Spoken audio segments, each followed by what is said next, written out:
چیزوں کی ضرورت ہے، لیکن ان میں سے کسی بھی مخلوق کو انسان کی ضرورت نہیں۔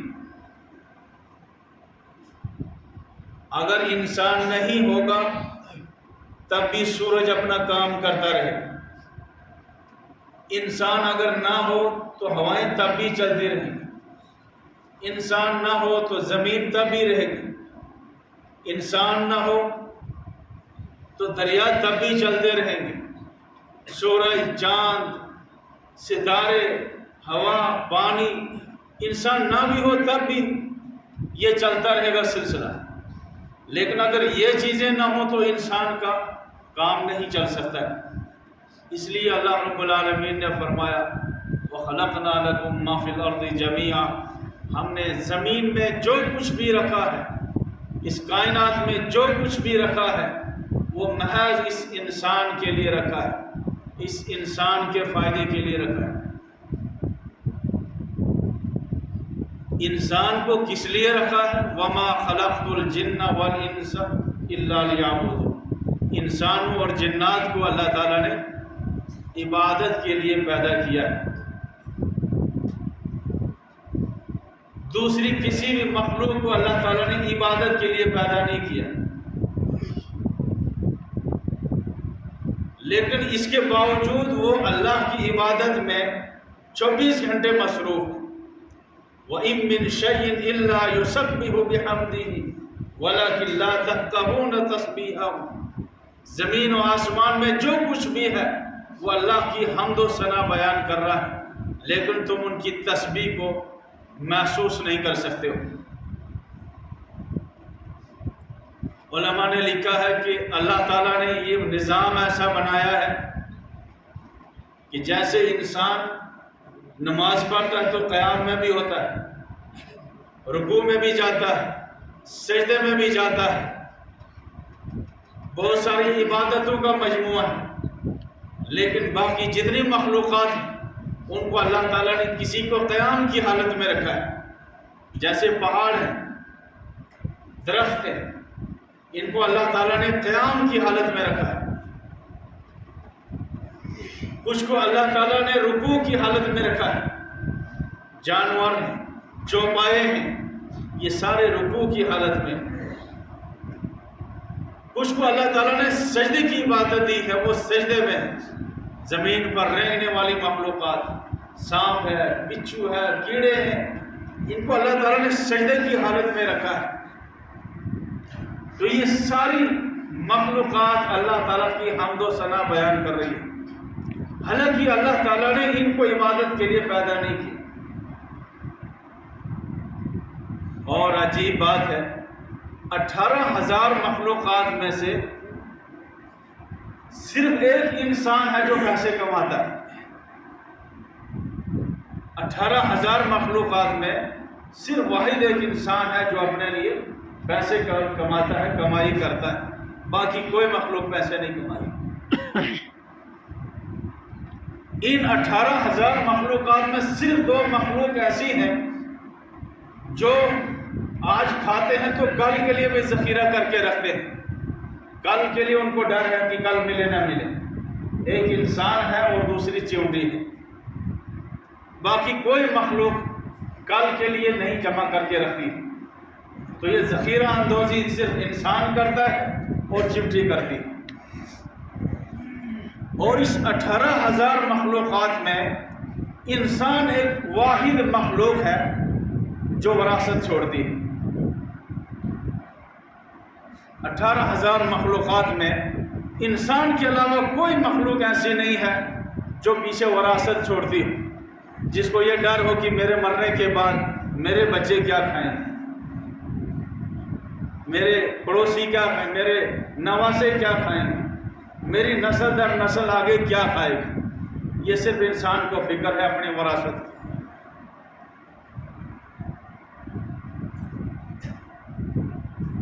تو اللہ رب العالمین فرماتے وَمَا خَلَقْتُ الْجِنَّ وَالْإِنسَ إِلَّا لِيَعْبُدُونَ، ہم نے انسانوں اور جنات کو صرف اور صرف اللہ کی عبادت کے لیے پیدا کیا۔ تو 18,000 مخلوقات کو عبادت کے لیے پیدا نہیں کیا گیا ہے، لیکن اس کے باوجود وہ 24 گھنٹے اللہ کی عبادت میں مصروف ہیں۔ اور جنات اور انسان جن کو محض اللہ نے عبادت کے لیے پیدا کیا ہے، وہ عبادت سے سرکشی کر رہا ہے، وہ اللہ کی نافرمانی کر رہا ہے۔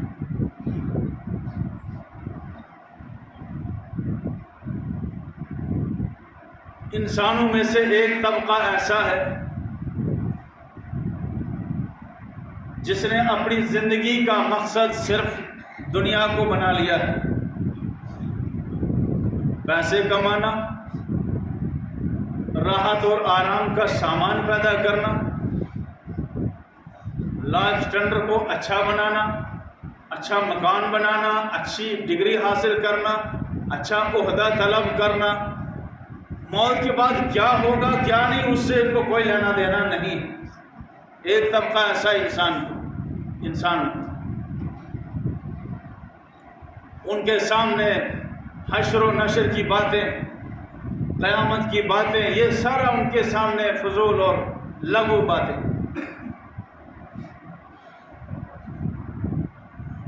دوسرا طبقہ انسانوں کا وہ ہے جو سمجھتا ہے کہ ہمیں اللہ نے عبادت کے لیے پیدا کیا ہے، لیکن عبادت کا مفہوم ان کے نزدیک بالکل محدود ہے۔ وہ سمجھتے ہیں عبادت کا مطلب ہے نماز پڑھنا، عبادت کا مطلب ہے روزے رکھنا، حج کرنا، زکوٰۃ دینا، یہ ہے ان کے نزدیک عبادت کا مفہوم۔ اس کے باہر کی جو زندگی ہے، گھریلو زندگی، بازار کی زندگی، مسجد کے باہر کی زندگی، اس کو سمجھتے ہیں کہ وہ ہم آزاد ہیں، اس میں اپنے آپ کو عبادت سے بالکل باہر سمجھتے ہیں، اس کو محض وہ دنیاوی چیز سمجھتے ہیں۔ اس لیے وہ سمجھتے ہیں کہ نماز کے باہر کی چیزیں، مسجد کے باہر کی چیزیں، وہ ہم آزاد ہیں، جیسے چاہے ہم کریں، کیونکہ یہ عبادت نہیں۔ تو ان کے نزدیک عبادت کا مفہوم بہت مختصر، وہ نماز کی پابندی بھی کریں گے، وہ زکوٰۃ بھی ادا کریں گے، اگر پیسہ ہوگا تو حج بھی کریں گے، لیکن اس کے باہر جو ہے، باہر مسجد کے باہر کی زندگی جو ہے، وہ ان کے نزدیک عبادت نہیں۔ حالانکہ عبادت کا مفہوم بہت وسیع ہے۔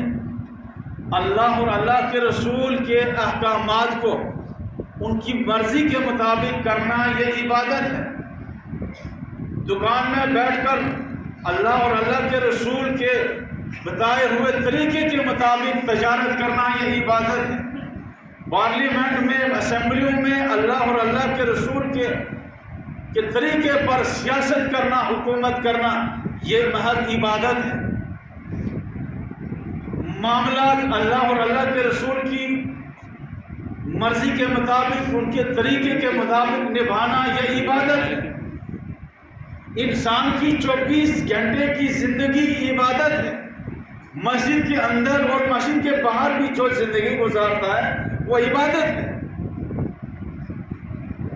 اسی لیے اللہ کے رسول صلی اللہ علیہ وسلم نے ارشاد فرمایا، جس انسان نے باجماعت عشاء کی نماز پڑھی، اس نے گویا کہ صبح تک اپنی رات کو عبادت میں شامل کر لیا، اور جس انسان نے فجر کی نماز جماعت کے ساتھ پڑھی، اس نے گویا کہ اپنے پورے دن کو عبادت کے اس رنگ میں ڈال دیا۔ عشاء کی نماز پڑھی، اس کی رات عبادت میں شامل، فجر کی نماز جماعت کے ساتھ پڑھی، اس کی تمام دن کی جو زندگی ہے وہ عبادت میں شامل۔ تو اس انسان کے 24 گھنٹے عبادت۔ یہ اللہ کے رسول کے طریقے پر کھاتا ہے تو اس کا کھانا عبادت بنتا ہے۔ یہ اللہ کے رسول کے سنت کے مطابق سوتا ہے، اس کے رات کا سونا عبادت بن جاتا ہے۔ یہ اللہ کے رسول کے طریقے پر چلتا ہے تو اس کا چلنا عبادت۔ اللہ کے رسول کے طریقے پر بازار میں جاتا ہے تو بازار میں جانا عبادت۔ اللہ کے رسول کے طریقے پر دکان پر بیٹھ کر تجارت کرتا ہے، یہ تجارت میں بیٹھنا کرنا یہ عبادت۔ اللہ کے رسول کے طریقے پر یہ ڈیوٹی دیتا ہے، یہ ڈیوٹی اس کی عبادت ہے۔ لیکن بدقسمتی سے یہ چیزیں ہم نے محض دنیا کی چیزیں سمجھ لی ہیں، عبادت کا کوئی تصور ہمارا ان چیزوں میں نہیں۔ تو بہرحال یہ تمام انسان کی پوری 24 گھنٹے کی زندگی عبادت ہے۔ تو بہرحال انسان کی زندگی کا مقصد اللہ کی عبادت، اللہ کی خوشنودی حاصل کرنا، اللہ کے حکم کے سامنے اپنے آپ کو سرنڈر کرنا، یہ عبادت ہے۔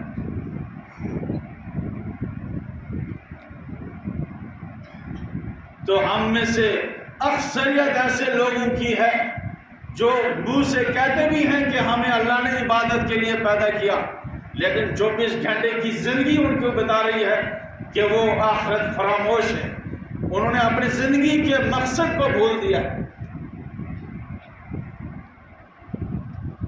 ہم نے اپنی زندگی کا مقصد بنایا ہے اونچی اونچی بلڈنگیں بنانا، ہم نے اپنی زندگی کا مقصد بنایا ہے اعلیٰ سے اعلیٰ گاڑیاں چلانا، ہم نے اپنی زندگی کا مقصد بنا لیا ہے زیادہ سے زیادہ دولت جمع کرنا، اور اسی کے لیے ہم صبح سے لے کر شام تک اور شام سے لے کر صبح تک ہم دوڑ دھوپ کر رہے ہیں۔ یہ انسانوں کی زندگی نہیں ہے، یہ جانوروں کی زندگی ہے۔ جانور کی زندگی کا کوئی مقصد نہیں ہے، اور انسان نے بھی اپنی زندگی کا مقصد محض ان چوپایوں کی طرح اس دنیا کی زیب و زینت میں اپنے آپ کو پھنسانا اور دنیا کی اس عارضی زندگی میں اپنے آپ کو مصروف رکھنا، یہی انسان نے عبادت کا مقصد سمجھا ہے۔ اور اسی لیے انسان پریشان ہے، جیسے جیسے اپنے مقصد سے انسان دور ہوتا جا رہا ہے، جیسے جیسے انسان اپنے مقصد کو بھلاتا جا رہا ہے، ویسے ویسے انسان کی زندگی اجیرن بنتی جا رہی ہے، اس کے مسائل بڑھتے جا رہے ہیں، اس کا سکون ختم ہوتا جا رہا ہے۔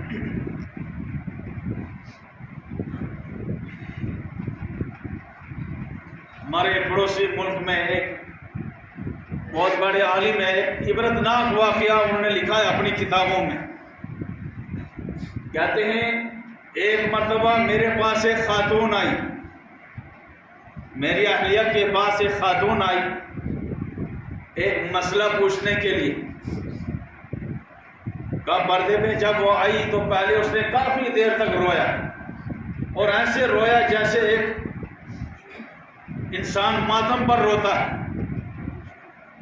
کافی روئی تو اس کے بعد میں نے پوچھا کہ آپ بتاؤ رونے کا مقصد کیا ہے؟ اس عورت نے، اس خاتون نے اپنا واقعہ سنایا کہ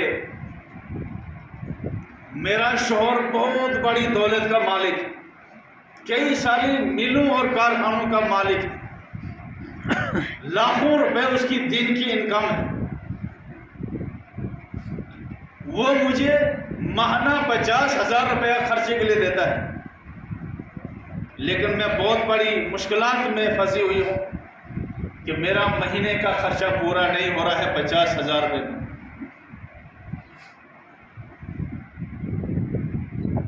کہاں رو رہی تھی وہ، بلک بلک کے رو رہی تھی۔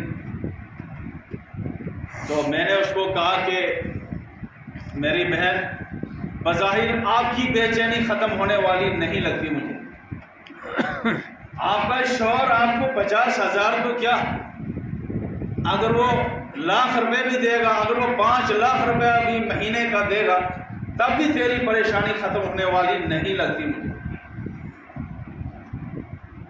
اب اندازہ کیجئے جس خاتون کو صرف اپنے خرچے کے لیے 50,000 روپے مہینہ کا ملتا ہے، اور 50,000 روپیہ بھی اس کے خرچوں کے لیے کافی نہیں، اور وہ رو رہی ہے، بے چین ہے، پریشان ہے۔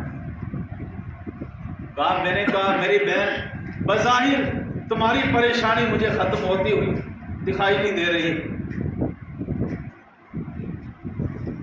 اور تم جس چیز کے ذریعے سے اپنے دل کو سکون پہنچانا چاہتی ہو اس میں بہرحال سکون نہیں۔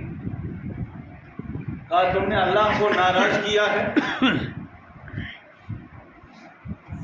تم نے کسی وجہ سے اللہ کو ناراض کر دیا ہے، اور یہ اللہ تمہیں سزا دے رہا ہے کہ 50,000 میں بھی تمہارا خرچہ پورا نہیں ہو رہا ہے، اور 50,000 کیا 5 لاکھ روپیہ بھی تجھے مہینے کا ملے گا تو تمہاری پریشانی ختم ہونے والی نہیں۔ کہا بتائیے اب کیا کرنا ہے مجھے، پھر علاج کیا ہے؟ کہا اللہ کو مناؤ، توبہ کر کے اللہ کو مناؤ۔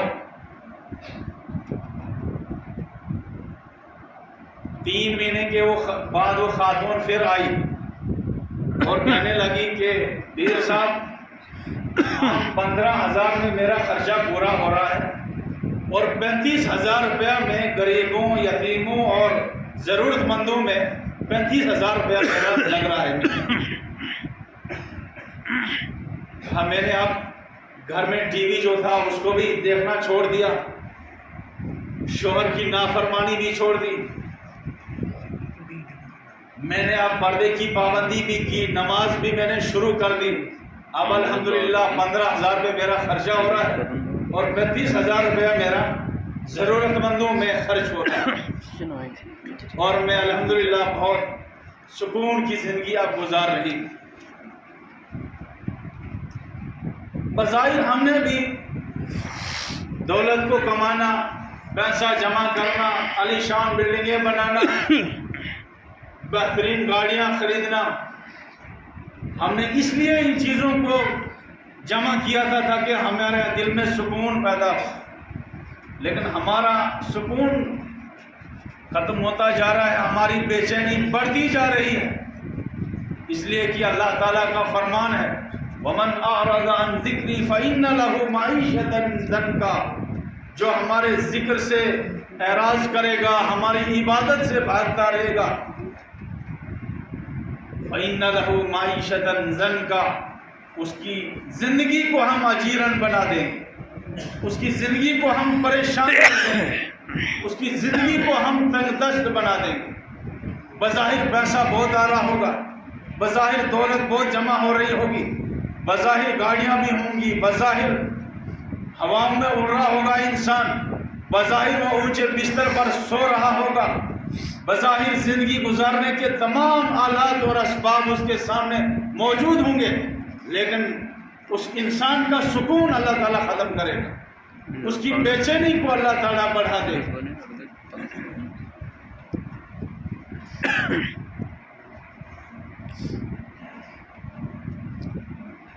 اسی لیے اللہ تعالیٰ فرماتے ہیں فَفِرُّوا إِلَى اللَّهِ، اللہ کی طرف بھاگو۔ مکان میں، جائیداد میں، زمین میں، دنیا کے دھندوں میں جو تم پھنسے ہو، ان میں سکون نہیں ہے، تم غلط فہمی میں مبتلا ہو۔ الا بذکر اللہ تطمئن القلوب، یاد رکھو سکون کی تلاش میں ہو، سکون ڈھونڈ رہے ہو تم گاڑیوں میں، سکون ڈھونڈ رہے ہو تم عالیشان محلات میں، سکون ڈھونڈ رہے ہو تم بہت زیادہ دولت کمانے میں، ان میں سکون نہیں ہے، ان میں بے چینی ہے، ان میں دن بہ دن تمہاری بے چینیاں بڑھتی رہیں گی، تمہارے مسائل بڑھتے رہیں گے، تمہاری مشکلات بڑھتی رہیں گی۔ فَفِرُّوا إِلَى اللَّهِ، اے انسانوں اللہ کی طرف بھاگو، اللہ کی طرف پلٹو، اللہ کو توبہ کر کے اللہ کو راضی کر لو، اللہ کو مناؤ، اللہ تمہاری زندگی کو پرسکون زندگی بنا دیں۔ یہ انسان جب اپنے مقصد سے ہٹ جاتا ہے تو انسان بہت دور چلا جاتا ہے، اس کی زندگی میں دین نام کی کوئی چیز نہیں ہوتی، اس کی زندگی میں خدا نام کی کوئی چیز نہیں ہوتی، اس کی زندگی میں آخرت نام کی کوئی چیز نہیں ہوتی، اس کی زندگی میں نماز نام کی کوئی چیز نہیں ہوتی، اور پھر انسان جانور بن جاتا ہے۔ ایک بہت بڑے مفسر قرآن ہیں، ہمارے پڑوسی ملک کے بہت بڑے مفسر قرآن علامہ انور شاہ کشمیری رحمۃ اللہ علیہ کے شاگرد مولانا احمد علی لاہوری، بہت پہلے ان کا انتقال ہوا ہے۔ انہوں نے اپنے ایک واقعہ لکھا ہے کہ ایک دفعہ میں لاہور میں بازار میں چل رہا تھا، چلتے چلتے مجھے ایک مجذوب انسان نظر آیا، اللہ والا فنا فی اللہ انسان نظر آیا۔ اس نے مجھے پوچھا احمد علی انسان کہاں رہتے ہیں؟ کہا میں نے بازار میں چلتے ہوئے انسانوں کی طرف اشارہ کیا، کہا حضرت یہ سارے انسان تو ہیں، چل رہے ہیں، دوڑ رہے ہیں، خرید و فروخت کر رہے ہیں، یہ سارے انسان تو ہیں۔ انہوں نے میری طرف ایک نظر سے دیکھا اور جب ان کی نظر میرے اوپر پڑی تو مجھے وہ سارے انسان جانور چلتے ہوئے دکھائی دی۔ کوئی کتے کی شکل میں ہے، کوئی سانپ بچھو کی شکل میں چل رہا ہے، کوئی گندے اور ناپاک جانور کی شکل میں انسان مجھے نظر آئے۔ کہا تھوڑی دیر کے بعد جب مجھے وہ کیفیت دور ہو گئی، میں نے دیکھا تو سارے انسان ویسے ہی چل رہے تھے۔ انسان تو اس بزرگ، اس مجذوب نے اس اللہ والے کو انسان نظر نہیں آئے۔ بظاہر انسان تھے، چل پھر رہے تھے، دوڑ رہے تھے، خرید و فروخت کر رہے تھے، لیکن وہ انسان نظر نہیں آئے بلکہ وہ جانور اور وہ گندے اور ناپاک قسم کے جانور اس کو نظر آئے۔ پھر آخر میں وہ شعر کہتے تھے کہ مالک تو سب کا ایک ہے، مالک تو سب کا ایک ہے لیکن مالک کا کوئی ایک ہے۔ اور پھر ہزاروں میں نہ ملے تو لاکھوں میں دیکھ۔ بظاہر ہم انسان ہیں، چل پھر رہے ہیں، تجارت کر رہے ہیں، خرید و فروخت کر رہے ہیں، سارا کچھ ہمارا سسٹم چل رہا ہے، لیکن اگر نگاہ والا اگر ہمیں دیکھے، اگر وہ نظر والا انسان ہمیں دیکھے تو ہم اسے انسان نظر نہیں آئیں گے، اس لیے کہ ہم بظاہر انسان ہیں لیکن اللہ کی نظر میں خدا جانے کیا ہے، اس لیے کہ ہم اپنے مقصد سے ہٹ گئے۔ جانور کا مقصد کھانا پینا عیش کرنا، وہی مقصد ہمارا بھی بن گیا۔ جانور تو ہم سے اچھا ہے، وہ وراثت نہیں چھوڑتا ہے۔ جانور ہم سے اچھا ہے کہ وہ 8-8 10-10 منزلہ بلڈنگیں نہیں بنا رہا ہے۔ جانور تو ہم سے اچھا ہے کہ اس کو کل کی فکر نہیں ہے کہ آج کھاؤں گا تو کل میرے بچے کیا کھائیں، وہ ذخیرہ اندوزی نہیں کر رہا ہے۔ جانور ہم سے اچھا ہے کہ وہ رشوت نہیں لے رہا ہے کسی سے، وہ سود نہیں کھا رہا ہے، وہ بیلنس جمع نہیں کر رہا ہے۔ تو بظاہر ہم انسان ہیں، اشرف المخلوقات ہیں، لیکن آج ہم اس سطح پر پہنچے ہیں کہ جانور ہم سے اچھا ہے، جانور ہم سے اچھا ہو چکا ہے۔ جانور کسی کا حق نہیں مارتا ہے، کسی کی وراثت پر وہ قبضہ نہیں کرتا، کسی کی زمین پر قبضہ نہیں کرتا، کسی کا جیب وہ نہیں کاٹتا، کسی غریب سے وہ رشوت نہیں کھاتا۔ تو جانور 1000 درجہ بہتر ہے آج کے انسان سے۔ اس لیے اگر صحیح انسان بننا ہے تو اپنے مقصد کو ہمیں پہچاننا ہے۔ ہمارا مقصد قبر ہمارے سامنے رہے، آخرت ہمارے سامنے رہے، میدان محشر ہماری نظر کے سامنے رہے۔ اس لیے علامہ اقبال نے کہا ہے باجا سراغ زندگی، اپنے من میں ڈوب کر باجا سراغ زندگی، اگر تو میرا نہیں بنتا تو نہ بن، اپنا تو بن۔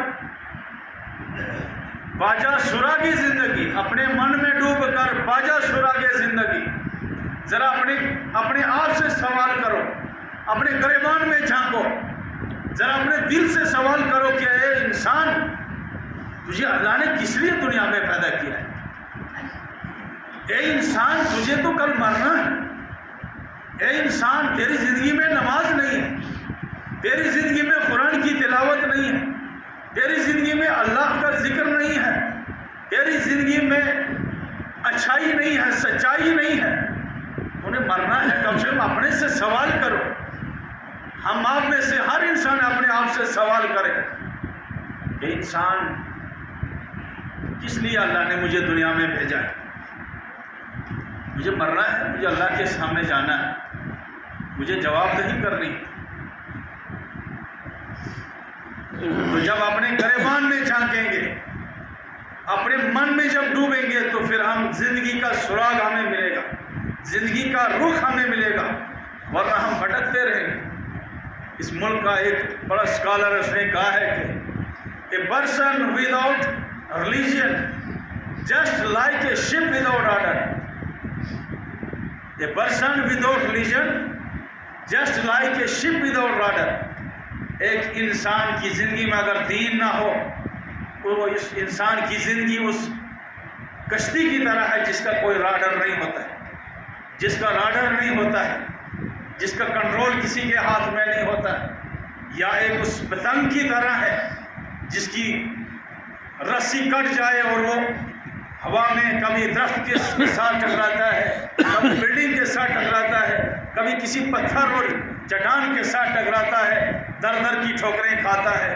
اس لیے اگر انسان کی زندگی میں خدا کا خوف ہوگا، آخرت ہوگی، میدان محشر ہوگا، نماز ہوگی، سچائی ہوگی، اللہ کا ذکر ہوگا، تو اس انسان کی زندگی پرسکون گزرے گی، ورنہ وہ انسان پھر پتنگ کی طرح ٹھوکریں کھاتا رہے گا اور اس کو زندگی کا کہیں سرا اور رخ اس کو ملے گا نہیں۔